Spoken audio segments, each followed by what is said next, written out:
responsable de la formation professionnelle à GESForm depuis 6 ans et depuis peu, je suis aussi responsable du développement des compétences.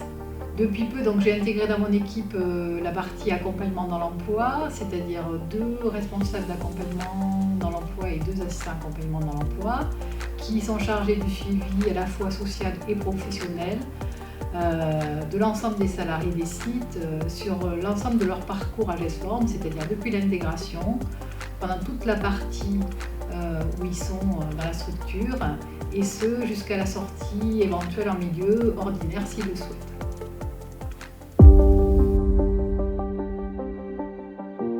Alors, je suis psychologue du travail de formation et j'ai travaillé pendant de nombreuses années sur l'orientation professionnelle et l'insertion des demandeurs d'emploi, puis comme responsable de formation dans un gros organisme de formation. Donc, l'accompagnement des publics, la formation, le développement des compétences ont toujours été au cœur de mes activités, de mon intérêt. Ça a été aussi le moteur et le sens que j'ai donné à mon parcours.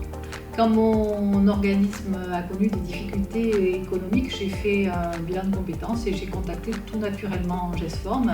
Il se trouvait qu'à l'époque, ils avaient envie de structurer autrement le service formation et rechercher un responsable. Et c'est là que la magie a opéré.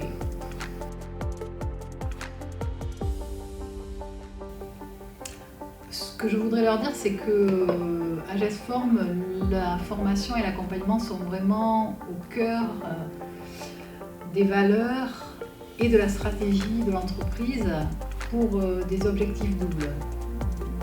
D'une part pour la montée en compétences et l'épanouissement des salariés, mais aussi pour répondre à la satisfaction client. Donc ce que j'ai envie de leur dire, c'est que GESForm, c'est un gage de professionnalisme et dans le respect des valeurs humaines.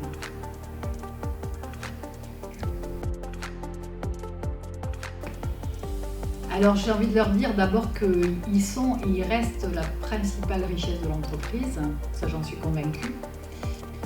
La formation, c'est l'occasion de se développer, de développer des potentialités, de développer des compétences, mais aussi de prendre confiance en soi.